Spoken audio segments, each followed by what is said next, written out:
Hello જય માતાજી મિત્રો, તો બધાને ગુડ મોર્નિંગ ને એક નવો દિવસ ઉગી ગયો છે અને આપણે આવી ગયા છીએ અત્યારે વાડીએ. અને આજે છે ને જોઈ લ્યો મોટર ચાલુ કરી છે ને આજે છે ને આપણે ધાણામાં બીજ વાળવાનું ચાલુ કર્યું છે. તો એન્ડ સુધી બની રહેજો ને આ વિડીયોમાં છે ને નવા હોય તો વિડીયો લાઈક કરીને આ ચેનલને સબસ્ક્રાઈબ કરી વાળજો. તો જોઈ લ્યો અત્યારે છે ને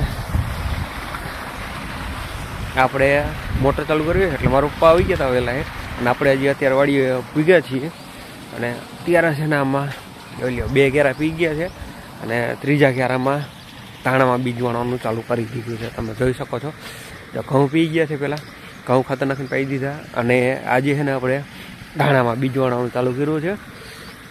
તો જોઈ લો આ બધું છે ને 2 ઘેરા પી ગયા છે ને આવડું આ ત્રીજા ઘેરામાં અત્યારે પાણી હેલું જાય છે.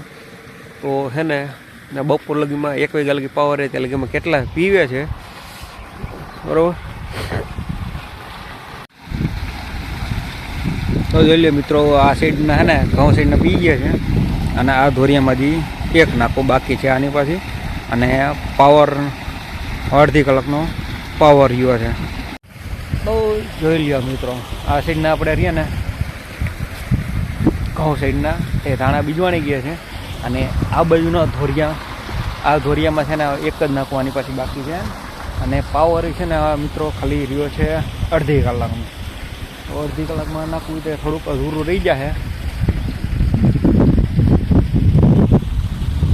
પછી છે ને કાલથી પાછો ઓલા ધોરીએ જે આપણે પછી બીજે દી પયા હતા ને તેમાં પાણી ચાલુ કરવાનું છે બીજ વાળવાનું.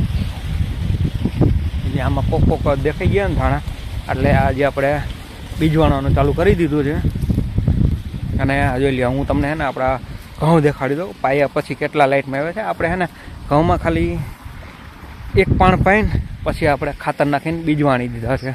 તો જોઈ લો ઘઉં કંઈક આવા લાઇટમાં આવી ગયા છે પાણી પીધા પછી અને ખાતર આવ્યા પછી.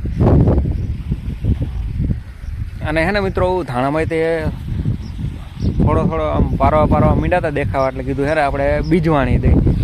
તો હે ને આજે આપણે ધાણા બીજ વાળવાનું ચાલુ કર્યું ને આપણે વાવ્યા ને તેને આપણે આજે થઈ ગયા છે 10-11 દી.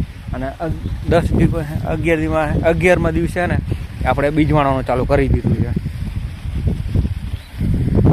બરાબર. હવે તો જોઈએ આમાં અડધી કલાકમાં કેટલુંક નાખવું પીવે છે અને બરાબર.